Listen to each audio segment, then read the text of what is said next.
Bonjour à tous, j'espère que vous allez bien. Aujourd'hui, on se retrouve dans une nouvelle vidéo où je vais parler un peu de mes coups de cœur niveau livre que j'ai eu durant l'année 2020-2021. Donc je vais à la fois vous présenter des livres de développement personnel, des romans et des livres de psychologie parce que ça m'a été énormément demandé. Donc on va commencer sans plus tarder. D'ailleurs, n'hésitez pas à me dire si ce type de format de vidéo vous plaît parce que je compte faire des petites vidéos à chaque fois que j'aurai des coups de cœur en lecture. Voilà, donc n'hésite pas à me le dire dans les commentaires, à t'abonner, à me suivre sur tous les réseaux sociaux, vous connaissez la chanson comme d'hab, et à activer la petite cloche des notifications.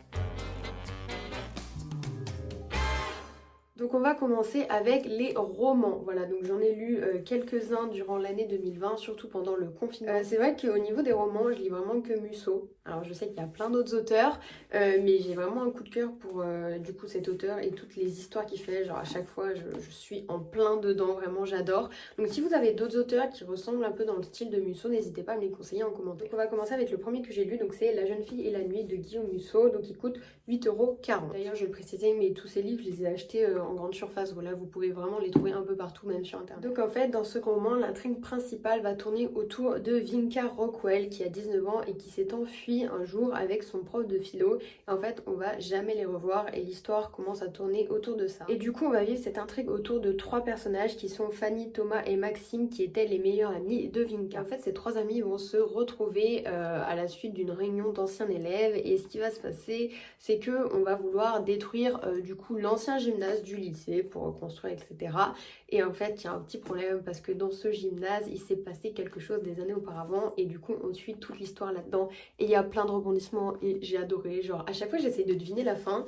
Et ce que j'aime bien avec Musso, c'est que je n'arrive pas à trouver la fin. Du coup, c'est pour ça que j'aime bien ces livres. Ensuite, deuxième roman que j'ai lu au mois d'avril, je crois, c'est Seras-tu là de Guillaume Musso, donc il coûte 7,90 €. Donc dans ce livre, le personnage principal, c'est Elliot et en fait, on va suivre son histoire quand il était jeune et quand il était plus âgé. Et en fait, tout le long du livre, il y a un parallèle entre les deux et c'est super intéressant. Donc je vous dis pas pourquoi il y a un parallèle entre les deux parce qu'il y a quelque chose qui se passe dès le début de l'histoire. Au début, je comprenais pas trop et après, je me suis dit, ok, je vois le genre d'histoire dans lequel on arrive.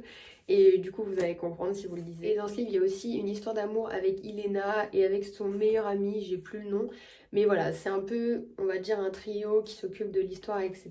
Et franchement, c'est hyper intriguant parce qu'on navigue vraiment entre les deux années, en fait. Et on voit toutes les conséquences du passé sur le futur et le futur sur le passé. Je vous en dis pas plus, mais franchement, je crois que c'est un de mes préférés. Et ensuite, le dernier que j'ai lu de l'année 2020, donc je l'ai lu au mois d'août. Je n'ai pas relu de livre de Guillaume Musso depuis le mois d'août, ça fait quand même beaucoup. Donc c'est 7 ans après et il coûte 8,10 €. Donc dans ce livre, l'intrigue, elle tourne autour de la disparition de Jérémy, qui est un enfant dont les parents sont divorcés et du coup, ils vont devoir coopérer pour essayer de retrouver leur fils. Donc du coup, les parents de Jérémy, qui s'appellent Mickey et Sébastien, vont essayer de retrouver leur fils. Il y a tout un parallèle du coup aussi avec leur fille parce qu'en fait, Jérémy a une sœur jumelle. Et si vous saviez à quel point l'histoire part tellement loin, vous n'avez même pas idée de tout ce qu'ils doivent faire pour retrouver leur fils. Ils partent aux quatre coins du monde, genre c'est vraiment l'histoire, genre en fait je la vois vraiment comme un film. À chaque fois que je lisais, j'avais vraiment l'impression de regarder un film et du coup c'est d'ailleurs pour ça que je préfère lire que de regarder des films. Et vraiment, même si vous voulez commencer, je trouve que celui-là il est vraiment simple à lire, il est pas très long. Non, ça va, 400 pages. Pour du Musso, ça va. Donc voilà, ça c'était pour la partie roman. Maintenant, on va passer au livre de développement personnel et j'en ai qu'un seul. Parce que du coup, j'en ai d'autres que je n'ai pas encore lus, donc je ne vais pas vous les présenter si je ne les ai pas encore lus. Donc le livre de développement personnel que je trouve vraiment... J'ai pas les mots, je pourrais le relire des millions de fois. C'est le livre de Léna Situation. Donc moi, j'ai l'édition limitée, là, avec le petit truc comme ça et la couverture rigide. Il est génial ce livre, je vais vous présenter vite fait un peu le livre. Il y a des petites parties où vous pouvez écrire, il y a des petits jeux et tout, genre son livre est vraiment vraiment bien fait. Je l'ai lu mais à une vitesse, je savais pas que je pouvais lire aussi vite, genre vraiment je tournais les pages à une vitesse parce que c'était trop intéressant. Et en fait ce livre il va vous permettre de vous remettre en question et d'arrêter de vous prendre la tête pour les choses futiles du quotidien. On voit à quel point ça n'a pas du tout d'importance et franchement si la positivité devait être un livre, je choisirais celui de Léna Situation. Franchement, c'est un livre que j'ai adoré lire et je pense que c'est un peu comme les 4 accords Toltec. Ah mais oui, il y a les 4 accords Toltec que j'ai lus cette année. Alors je l'ai pas avec moi, mais je vous en ai déjà parlé plein de fois, je vous en reparle après. Je reprends sur Léna, mais ce que je voulais dire, c'est que c'est vraiment un livre que je pense que plus tu relis, plus t'en apprends sur toi-même, plus tu vois ton évolution. Et genre pour moi, il est vraiment nécessaire. et on voit tout le travail qu'elle a mis dedans, genre, et c'est pas parce que c'est une youtubeuse que j'adore, vraiment, c'est juste vraiment parce que son livre est vraiment génial. Et je pense que si plein de gens le liraient, ça pourrait enlever plein de petits problèmes. Elle traite vraiment de plein de sujets. Et franchement, j'adore. Voilà, je vous le conseille vraiment. Et du coup, en livre de développement personnel, il y a aussi les 4 accords Toltec, comme je vous l'ai dit juste avant. Vu que je ne l'ai pas là et qu'il est à Lyon, du coup, j'allais oublier de vous le présenter. C'est vraiment un livre essentiel, mais vraiment essentiel à lire en termes de développement personnel. Et d'ailleurs, il y a le 5e accord Toltec qui est sorti il y a pas longtemps. Et d'ailleurs, il va falloir que je l'achète aussi pour lire tout ça. Mais franchement, c'est un livre que je vous conseille. Si vous voulez commencer dans le développement personnel et que vous ne savez pas, le livre de Léna, c'est une très bonne base. Et les accords Toltec, si vous combinez les deux, voilà, vous avez déjà une très bonne base pour commencer. Et maintenant, on va passer au livre de psychologie. Donc tout ce que je vais vous montrer, c'est genre même pas un quart de ce que j'ai. Voilà, je vais déjà vous présenter ceux que j'ai bien aimés, ceux que j'ai lus du coup durant mes 2 années de licence. Mais sachez que je vais vous faire une vidéo où je vais expliquer les livres qu'il faut lire en L1 et les livres qu'il faut lire en L2.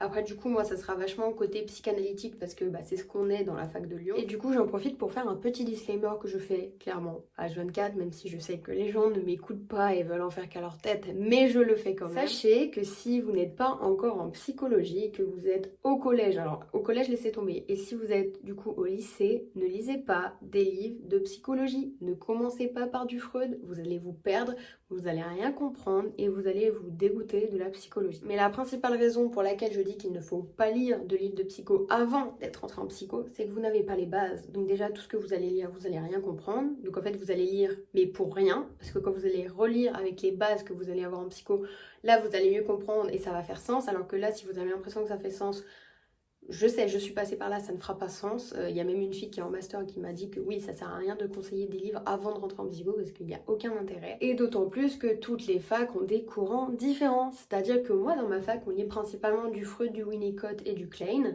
Mais dans les autres facs, il y a des filles qui m'ont dit « Waouh, moi, j'ai jamais lu ces livres ».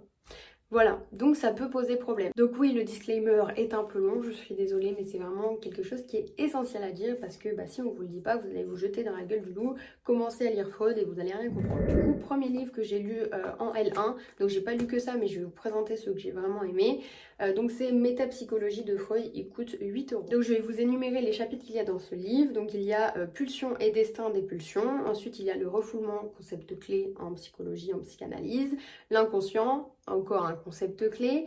Ensuite, il y a des compléments métapsychologiques à la doctrine du rêve. Donc ça, c'est une partie que je n'ai pas lue. Je vous expliquerai pourquoi. Et après, il y a deuil et mélancolie, très important. Donc ça, je vais vous le représenter dans la vidéo L1. Mais c'est un livre que je conseille quand vous êtes en L1 parce que ça regroupe les termes principaux. Après, sachez que quand vous allez lire, vous n'allez pas tout comprendre. Je suis en L2 et je ne comprends pas tout. Et je pense que même quand je serai en master, je ne comprendrai pas tout.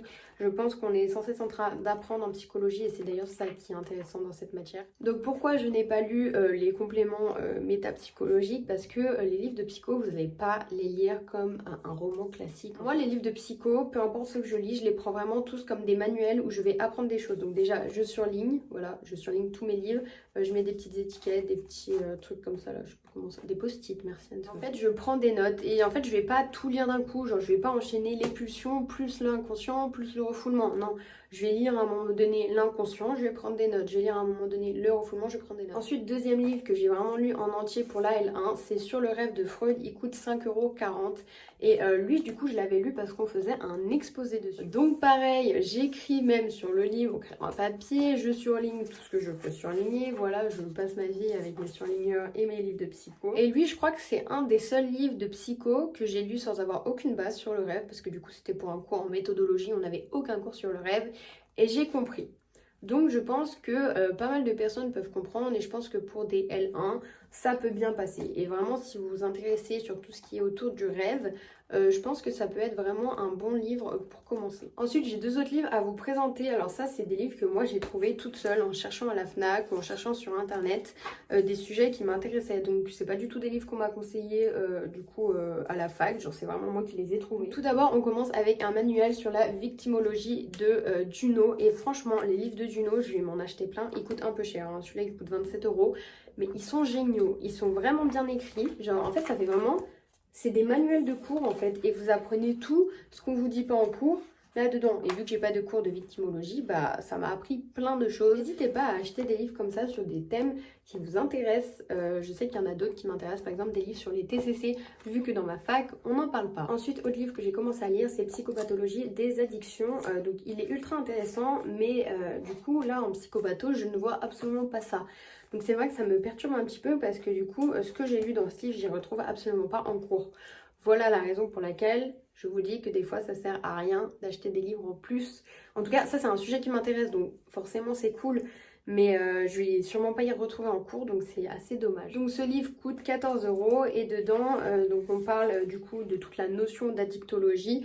Donc c'est vraiment les bases de comment ça s'est créé, tout ce qui s'est passé autour de ça, un peu l'histoire de l'addictologie. Donc du coup on vous explique les différents types, la toxicomanie, l'alcoolisme, le tabagisme, le jeu pathologique et toutes les autres addictions. Et franchement ce livre il est pas trop compliqué à lire. Donc je vous le conseille si vous êtes intéressé par la psychopathologie des addictions. Et pour finir je vous présente les livres que j'ai dû lire cette année. Donc ça c'est les livres que du coup on m'a demandé de lire en psychoclinique. Donc du coup le premier livre que j'ai lu c'est Pulsions et Destin des pulsions. Il coûte 6,10 €. Le plus compliqué de ma vie que j'ai eu à lire. Il est très intéressant, mais en fait ce qu'il faut savoir c'est que les pulsions c'est un concept vraiment très compliqué en psychologie. Je le conseille à moitié. Ça peut vous aider, mais il est très compliqué à lire. Ensuite, autre livre que je conseille vraiment, c'est Introduction à la pensée freudienne de Jean-Pierre Chartier. Il coûte 8,15 €. Alors franchement, quand on n'arrive pas à comprendre Freud en fait, lire ce livre, ça prend tout son sens, clairement. Pour vous expliquer, en fait, il a repris toutes les théories de Freud.